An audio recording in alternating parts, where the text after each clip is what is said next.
Today we will be reacting to videos about Black Wukong, the newly released Chinese game, and I am a Taiwanese. Let's hope that this video is not going to get political, because I don't really like discussing about the politics stuff. And it's not like if a Taiwanese meet a Chinese on the street, they're gonna Shaolin Kung Fu on us and we're gonna be Wing Chun them back.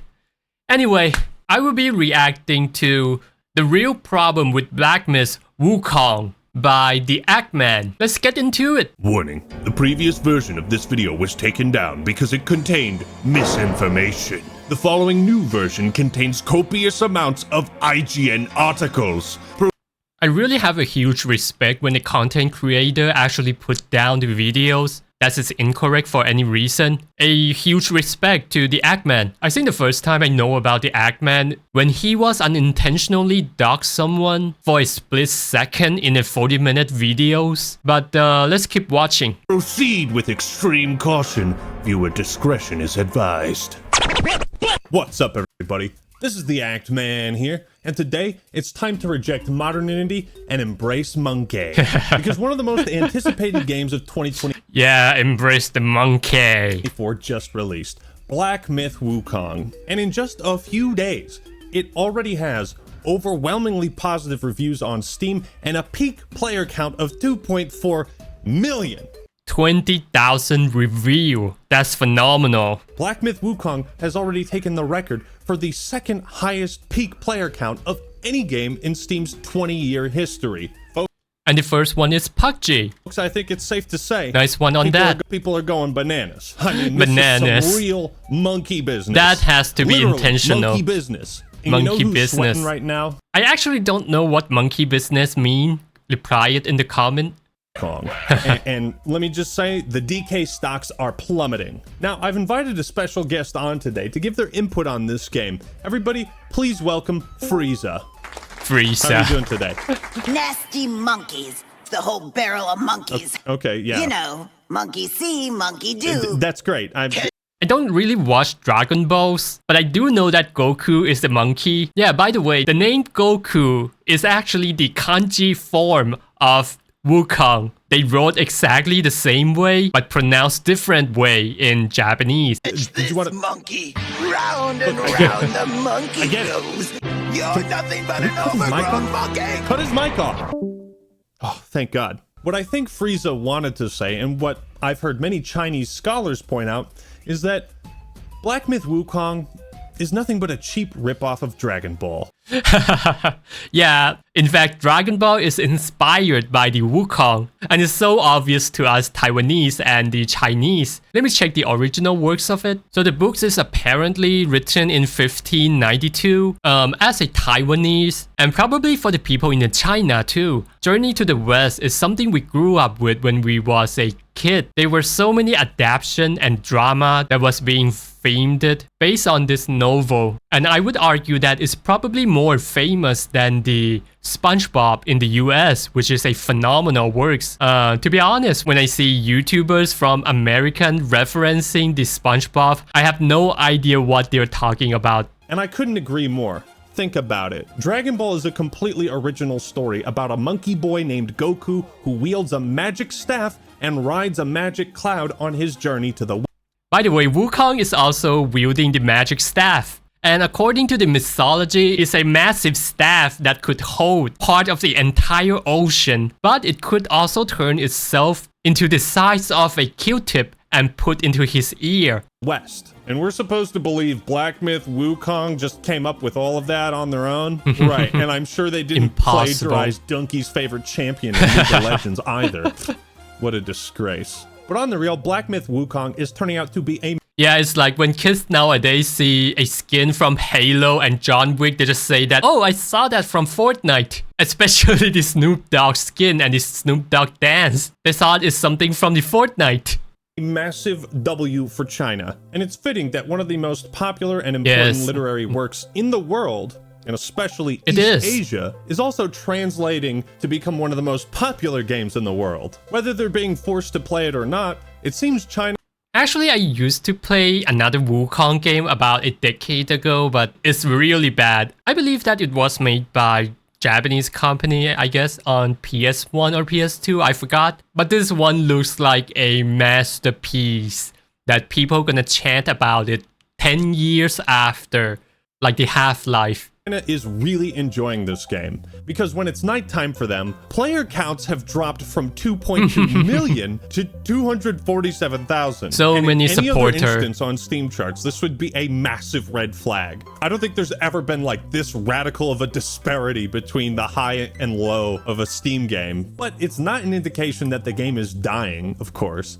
Just a side note, Chinese do have this really strong patriotism when their stuff is being presented to the world. And I think it has something to do with they do have this need that they don't want other countries look down on them. And this mentality is also really strong amongst the Taiwanese. But I have also grown over this kind of mentality when I look into what happened in the Western side. So I think this is probably the main reason why Chinese are being overwhelmingly supportive to this game. And we did see that on Genshin too. And this is probably the first time that China has challenged themselves at the levels of AAA quality. So it doesn't surprise me that majority of the support are coming from the China. But of course, if this game turns out to be dog shit, then Chinese will probably pretend that it doesn't happen. So I guess it really is about the game. It's not really about what countries does it came from. And I think one of the best representation is the Dynasty Warrior series, which is a game about ancient China, but it was made by Japanese. And I think a lot of Chinese and Taiwanese also love it as well. So I think the only thing matter is the outcome of the game and not really about where it came from. But it's not an indication that the game is dying, of course, just where many of the players are coming from. Like how Witcher 3 became a vessel to share the rich Polish and Slavic mythology with the world, China is sharing their mythology with Black Myth Wukong. It's such a shame for me that I haven't played The Witcher 3 yet. And I haven't even played Wukong. I'm just too broke for that, to be honest. How about this? If I get more than 10,000 views and 200 subs, I will be spending my bucks playing Wukong, so please sub and let's keep watching. And although I'll be making my fair share of China-related jokes in this video, know that it's all done in good fun. Please don't report me to the Chinese government, okay? My social credit score cannot take the hit. Now comes the part where I double-cross you. By the way, if you ask random Chinese on the street, they probably don't know anything about the social credit. It's a thing in the Western side, but it's not a thing in the China. It might be a legitimate document in China, but people doesn't really know about it at all. Because it turns out there is a real problem with Black Myth Wukong, and I'm here to tell you all about it. Despite being one of the few Chinese games that isn't sharing the Chinese culture of microtransactions and free-to-play garbage, Black Myth Wukong... Yeah, Chinese also think that a lot of Chinese games are microtransaction garbage. And my brother used to play some Chinese mobile game and it is extremely pay to win. They made it in a way that it's almost impossible to play if you don't spend the money at all. They even have this like tier 1 member, tier 2 member, tier 3 member type of stuff. And the higher tier you will get more resources in the game. Types of monetization is pretty heinous.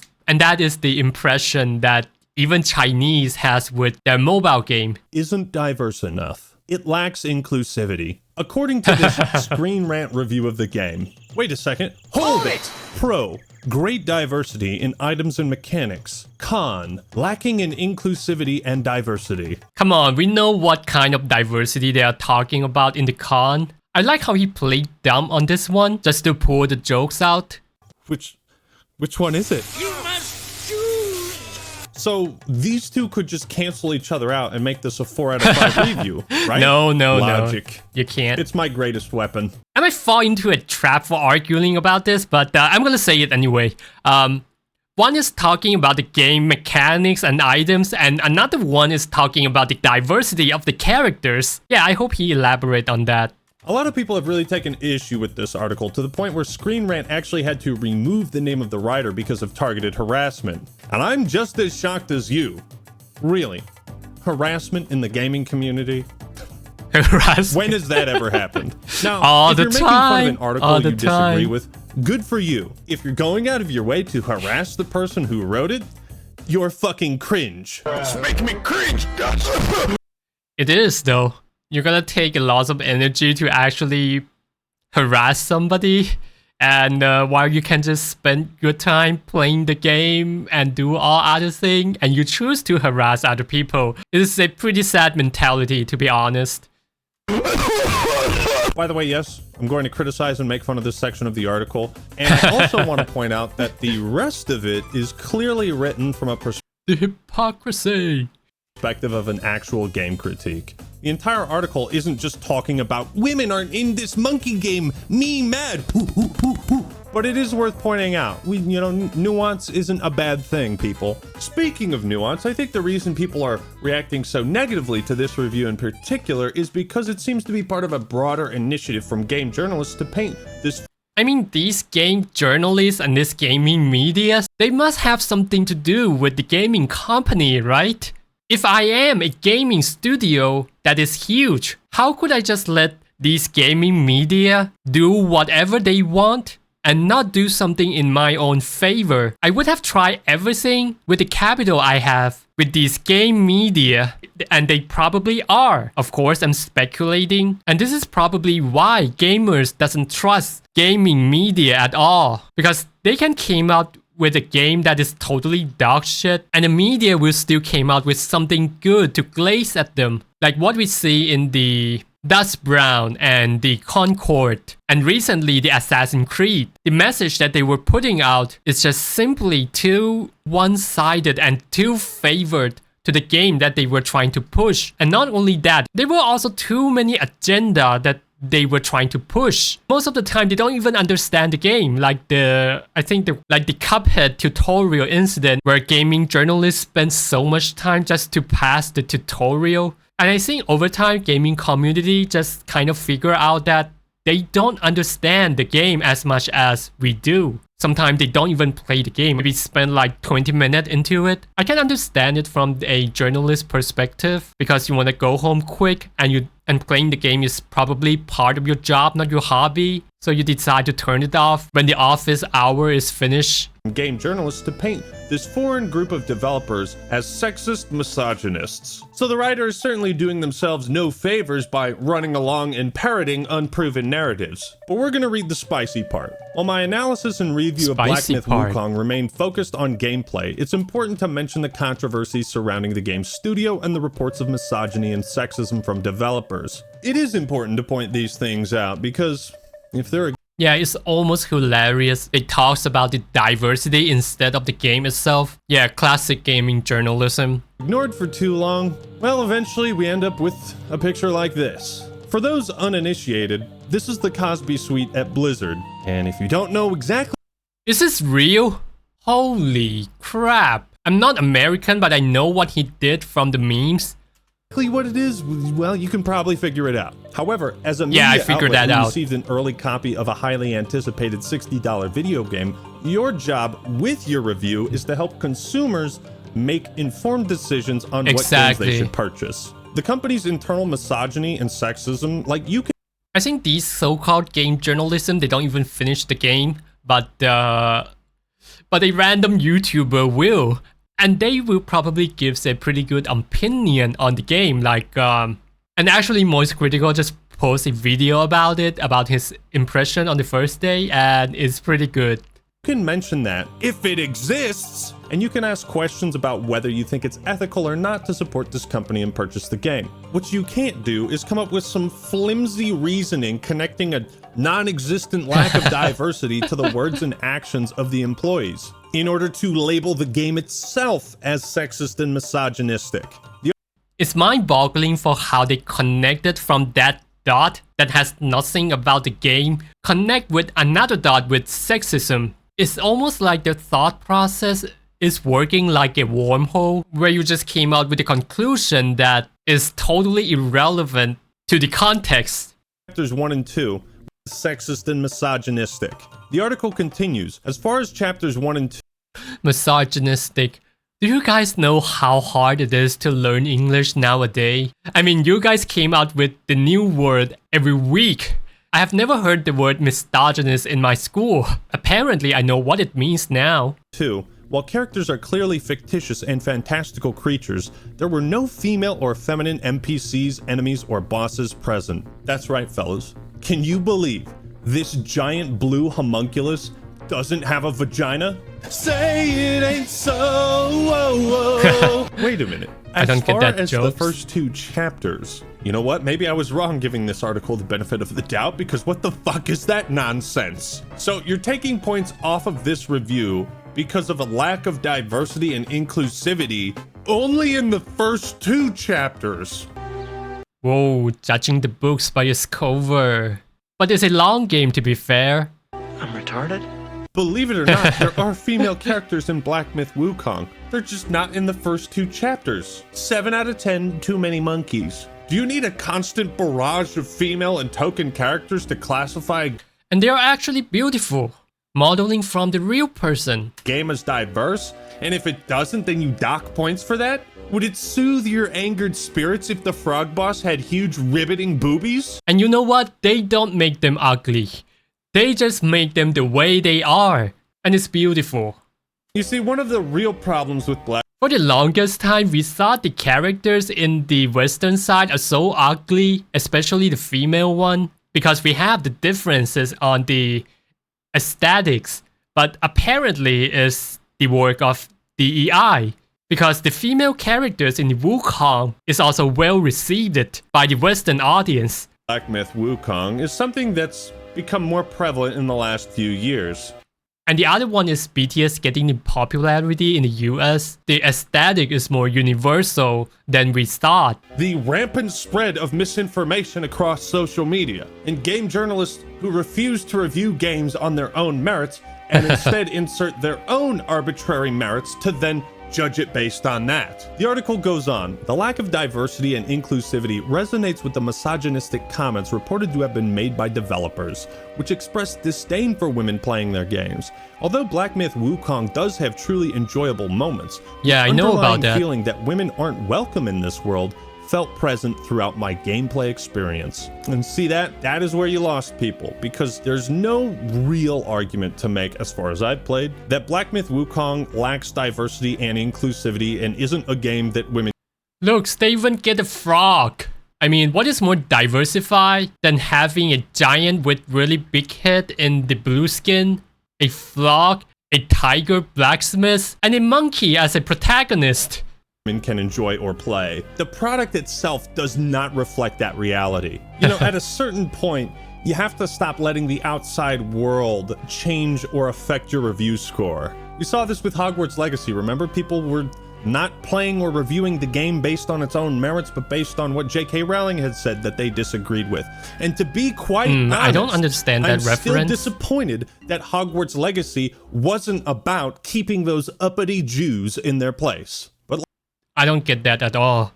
Life goes on. For example, Blizzard's internal fiascos around Nancy Drew and the mystery of the stolen breast milk didn't make Overwatch 2 any worse of a game. I do heard things about sexual allegation within the Blizzard, but the breast milk just blew my mind. It was already dog shit to begin with, so you know you couldn't have dug the grave much deeper. But any self-respecting game critic would not lower their review score of Overwatch 2 the game based on the internal drama at Blizzard the company. Exactly, keep it about the game. Internal issues with a studio and its culture and its workplace environment and tie that to some kind of negative impact on the game, the final product, then that shouldn't affect your review of the product. Because the truth is that most consumers... Couldn't agree more. By the way, I did play lots of Overwatch back then, and I think the game is amazing for its own time. And thanks God, I quit the game before the Brigade meta and the tank meta. Just want to keep consuming. But I was curious about the claims of sexism and misogyny, and I wanted to investigate these claims to see if they had any merit behind Yeah, it has totally nothing to do with the game. them. And I stumbled upon this lengthy IGN article from a year ago. Game Science is the studio behind Black Myth Wukong, journalist. and there was a post from one of the co-founders. I think one thing I don't like about journalists is that they could write 2 pages of paragraph and say nothing at all. I mean, dude, not only in the Western side, but also in Taiwan, if journalists has superpower, is the power of writing 1,000 words without saying anything. And of course, with a clickbait title as a cherry on top. Co-founders, where back in 2020, he shared his thoughts after watching the pre-alpha trailer for Black Myth Wukong. Now, I don't speak or read Chinese, I know about so this I'm going post. to take IGN's word that these are accurate translations of the developers' comments. After all, IGN is one of the largest gaming news outlets in the world, and they are held to a high journalistic standard to accurately portray the truth and go about writing articles such as these in good faith. I think most of the people who knows about this would take that translation as a malicious intent and at least not professional. Stupid. So there's certainly no way they could get away with. I can see what the Eggman is doing. He just kind of used the clip to say the things that he's not allowed to say by himself. Clever. That is clever. Nice move. With posting misinformation. In today's society, misinformation that might fool unsuspecting gamers like me who might be willing to give them the benefit of the doubt. And look at that, there's no editor's note, so no corrections needed. What I'm about to read How is convenient. factual, inaccurate. It's not. But we're gonna read it anyway for the memes. Now keep in mind, this is what IGN thought one of the co-founders of Game Science said. And if you're curious about the media on the other side of the world, like Taiwan or Thailand, the mainstream media is not trustworthy nowadays. And I think this is a global phenomenon because of the rise of internet, which is a good thing. Things become more transparent. I want to expand my circle and hire more people. Get licked until I can't get an erection. That's a really bad translation. Ladies and gentlemen. So the part that they mistranslated is, it was written in the way that he wanna get licked, but it's actually he's describing the situation where people trying to glaze on him, so much so that he feel this way, which is a legitimate slang in China. I personally heard this slang for the first time when I see the article. And by the way, my native language is Chinese, just like any Taiwanese. And even with the cultural gap, I could understand the meaning behind it the moment I read it. I don't think I've read a better epitaph. Do you want both of these things at the same time? But crass jokes aside, he describes his disappointment in the trailer. Rough decisions were made. The sound was terribly disjointed. The frame rates of 100,000 heavenly soldiers have dropped so hard that they have caused PTSD. I know you just happen to be a little depressed. It is my honor to provide you with some comfort in the lower half of your body. Now, fellas, let's be real for a moment. Lower If you half have of a the body? girlfriend or a Lower half of the body? Let me check the article again. So I actually read the whole thing, and basically the way he say is very humble, to be honest, because he actually talks about how people praise on him, and he's trying to say that the game is not as good as what people expected it to be, and he's talking about the demo is not as good as what people said, and pointing out the mistake on the demo. And he says stuff like, he appreciates all the glazing he got, but he also being sarcastic about all the glazing that he got, implying that people should stop praising on the developer. And do you still remember the mentality that I mentioned before? The mentality that Chinese are so desperate to get respected as a nation. And I think this developer also understands that kind of mentality to mention that these overstatement of compliment are not coming from the best intention. Because if this game flopped, the Chinese would have treated this like it never happened. So basically he's pointing out that people should stop complimenting them and tell them to forget about this demo. And they will be moving on and work hard on the game to come up with something that makes everyone satisfied. So basically it's an article about criticizing themselves and tell people to stop glazing on them and compliment them because they know that their demo wasn't that good. So let's keep watching. The frame rates of 100,000 heavenly soldiers have dropped so hard that they have caused PTSD. I know you just happen to be a little depressed. It is my Yeah, the depressed part is mistranslated. It's actually desperate. honor to provide you with some comfort in the lower half of your body. And this part is the other way around. He's talking about the glazer has been glazing him in the sarcastic way by saying thank you for satisfying my lower part of the body, which is the nutsacks. Basically telling them to stop complimenting him. Now, fellas, let's be real for a moment. If you have a girlfriend or a wife, I want you to show them these quotes and ask them if they'd feel comfortable doing a one-on-one job interview with this guy. If you are getting up to ask your significant other this question, then you have failed the test, because the answer is no. I would not feel comfortable. Of course. And thankfully, nobody should feel uncomfortable except for the hacks at IGN who posted these mistranslated quotes. I'm curious that with so many Google translation, they thought they're gonna get away with this. But to be fair, the slang in itself is not easy to understand, especially for a foreigner. I still read them though, because I thought they were funny. But in the previous version of this video, I thought they were legit. Now, based on several comments I've seen, it would appear these quotes fall... Yeah, glad that he fact-checked it. ...under the category of idiom. Something that might seem... Journalism don't fact-check. YouTuber fact-checked. What an irony. ...nonsensical or rude when approached with a Western mindset. Also, like I said, there's no editor's note on this article, but the writer who wrote it put one on a separate article that was written by somebody else. And it doesn't take any accountability at all. It would be a shame if they keep it up there and not taking down all these posts. Man, like these posts doesn't age well. It's almost like the trophy of shame. What the fuck are you doing? Well, that's great. Yeah, what the fuck are you when doing? You post something false or misleading, you take it down or correct it. I suppose one lesson today is that if you're going to post an expose article that relies on quotes from a different language, a language you don't understand, maybe it's worth trying to track down one of the 2 billion Chinese people to help verify those quotes. Exactly, with the size of IGN. I don't believe that they are not capable of getting a legitimate translator. Actually, I worked in translation before as a side job. It has to go through at least 2 or 3 person before you get the final products.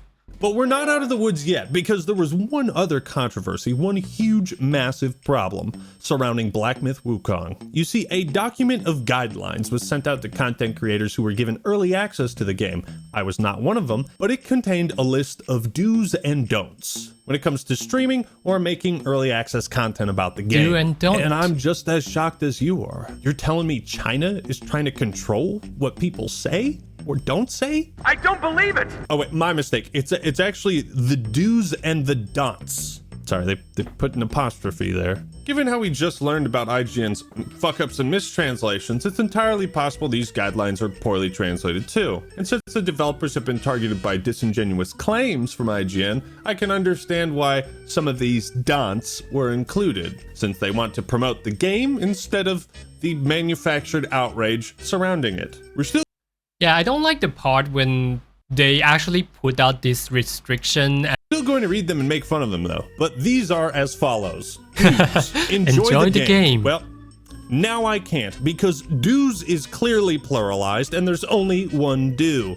Don'ts. Do not insult other influencers or players. Okay, yeah, I'm fine with that. What's the big deal? Do not use any offensive language or humor. Urge to be racist. Right. Yeah, they don't... What do you mean offensive? Yep, of course they don't understand. I think the Chinese dev doesn't understand the demographic of the Western gaming community. I think slur and the offensive word are pretty much everywhere in the gaming community, but it doesn't mean that it's that toxic, to be honest. Offensive. What, words like fuck and shit and shitting dick nipples? Whoa, the Eggman doesn't hide anything. He just throw everything out of his chest.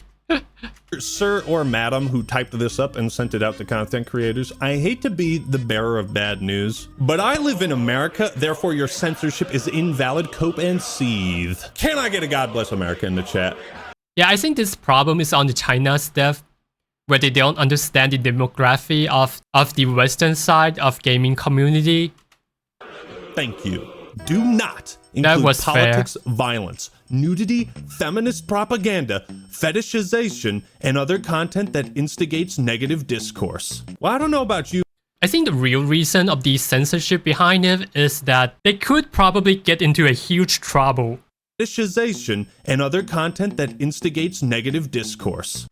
I think it has to do with the China's authority and not really about the game dev, because the game dev could get into troubles if some random streamer talks about politics publicly or other stuff that they list in the guideline, which could indirectly representing the game dev. And I think this is what they're afraid of. I don't know about you guys, but this year I'm definitely voting for Obama. I think he's really gonna build the wall this time. Did you happen to catch that clip of the guy who got killed by a 1,000-ton anvil?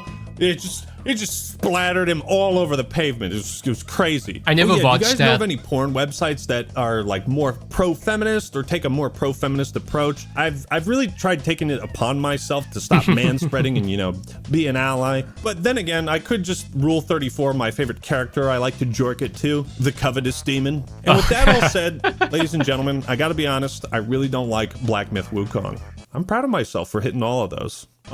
You just dump everything, spitting all over the place. I respect that. And here's the big one. Do not use trigger words such as quarantine or isolation or COVID-19. I'm gonna say it. I can't help that myself. Is fair. I have to say it. I'm gonna say it. I'm gonna say it. Looks like the Tiananmen Square massacre and Winnie the Pooh are back on the menu, God, boys. No. On a more serious note, I have to ask, in what context would COVID-19 come up in a Black Myth Wukong review? Hey Lois, this Black Myth Wukong game is freaking sweet. It reminds me of the time I spent 2 weeks in quarantine and isolation during the COVID-19 pandemic. I think stuff like this just invokes the Streisand effect, especially with Americans. Like, if you tell us not to do something, we're gonna want to do it twice as much. Hey, Ackman, don't review Red Dead Redemption Hey, the Ackman, don't give me $1 million. 2. Fucking bet. And finally, do not discuss content related to China's game industry policies, opinions, news, etc. Yep, I just said folks, it. It's been fun getting blacklisted from all of China. As Sergeant Johnson once said, send me out with a bang. And I think this was a bang. I But now don't that I'm understand done that making my reference. jokes, let me give you my first impressions of Black Myth Wukong. That's It actually got me on the first half. right, yeah, we're actually going to talk about the gameplay now. It's been described as a Souls-like, but it'd be more accurate to call it a Sekiro-like, because it focuses solely on one weapon type. But to compensate, they give the player a variety. I also heard Moist Critical say something like that is in between the Soul-like game and the God of War. And I think Asmon Gold says stuff like, is it better skill trees than the Final Fantasy 16? Of supplementary skills, transformations, and power-ups, so that you don't feel like this one weapon is all that you have. Now, I've only played a few hours, but I've gotten that itch to, like, not work on this video and instead play more of it, which is always a good sign because I got ADHD and boy do I get distracted. This sort of action-adventure style game with RPG mechanics and stat increases sprinkled throughout is going to be instantly familiar. The mechanics themselves are not particularly challenging to get accustomed to, which is nice. It kind of tears Now I want to play the game. down the barrier for entry, and it keeps the pace of the game moving along Yeah, this lizard man must be pulling the string behind the White House.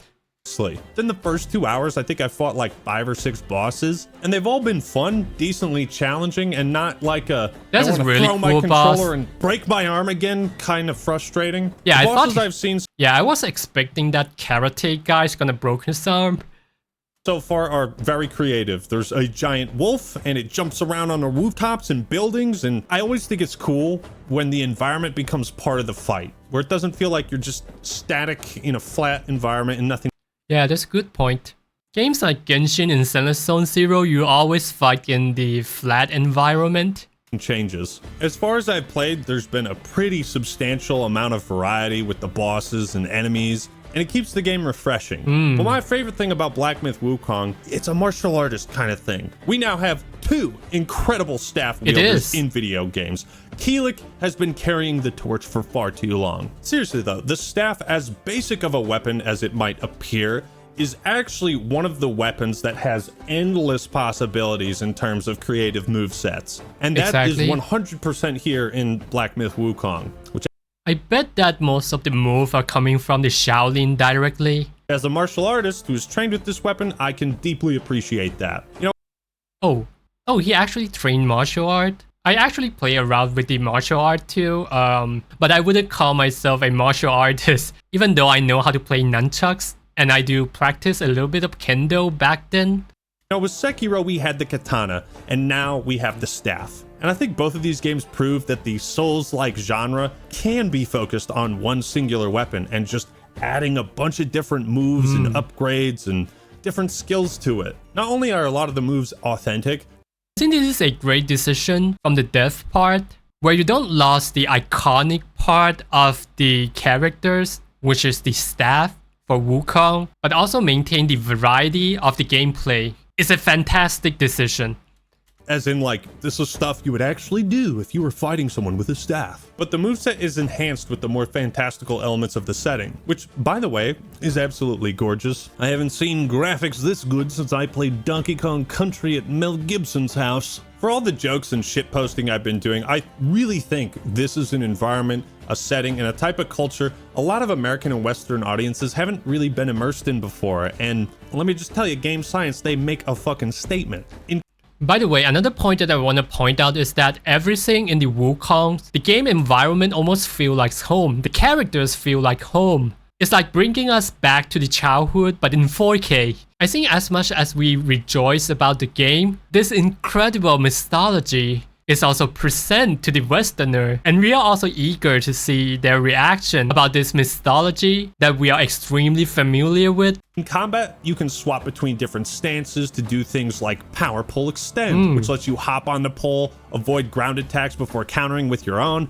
That's a pretty cool mechanic, and I'm excited to unlock more abilities and see what kind of crazy combos I can put together. And I like the part when our protagonist standing on the pole is not entirely invincible. And that's a good instinct in my brain when I'm or else it's gonna get very boring as a game. like, I'm excited to play more of this. I wish I didn't have a job. The coolest part of Wukong is that, yes, you can transform into a frog. Pack it up, boys. It's all downhill from here. Yeah, the transformations are really cool. I've only Henshin unlocked 2 of them. And you get new moves. You can even upgrade these transformations to unlock new abilities. The music also changes when you transform. Music like, it's also a vibe, change. dude. I fuck with this energy. You can freeze Yeah, do they have rap music like what they did in the Assassin's Creed? enemies in their tracks, rack up damage with quick attacks before finishing off your combo with a hard-hitting power attack. Wukong can summon his classic afterimage clones. So in conclusion, as far as first impressions go, pretty dang good. The game is $60 and that might be a bit steep for some people. There's no guarantee if it'll go Yes, it's steep for me. on sale, though it is getting some very positive review scores from both critics and users. By the way, no extra monetization outside of a deluxe edition, which that's always a plus. If Ubisoft, yeah, you see this shit? Yeah, that was a good old standard back then. Imagine we as a human being, how much we would have advanced without microtransaction. Even though I like Genshin and Zone Zero though. That's my hypocrisy. So I guess in the end, it's really about how good is a game and how affordable is the pricing, because it's actually not expensive to play Genshin and Zone Zero and Honkai Star Rail. Shit, take notes, please. So what all did we learn today? Well, if you're going to use IGN as a reference in the future, fucking double check everything they say. Yes. Learn from my mistakes. Because if they're willing to engage in bad faith journalism, not correct it or take it down, then people have every right to be skeptical of any news stories or anything they post in the future. Isn't these so-called journalists were paid to do all the fact checks, to keep the article and the information they present legitimate? How would people read your article when everything you said are not checked yet? On Black Myth Wukong, they failed to do their job of accurately informing the public. I think this game is going to be a historic title for China. Like I said, although I've talked shit and cracked some jokes, it has already become historical, breaking record after record. Amazing. I didn't expect this level of success when I watched the trailer 3 years ago, I guess. I honestly hope they continue pushing for these types of quality games moving forward. Oh, that's a really cool well boss. done. But what do you think? Like the video if you enjoyed it, and subscribe to The Censored Man for more awesome content. Alright everyone, that's all I got for today. This is the Act Man signing out. Peace! Unfortunately, I have to cut some of the part out. It's just too spicy. I think it's a great videos. I think the Act Man has a really based opinion about things. I think the whole video is very well articulated. I think I might play Wukong when there are discounts on the sales period of stream. I enjoy the videos. It's my first reaction video, so like and sub and comment what do you think about Wukong. So yeah, see you guys.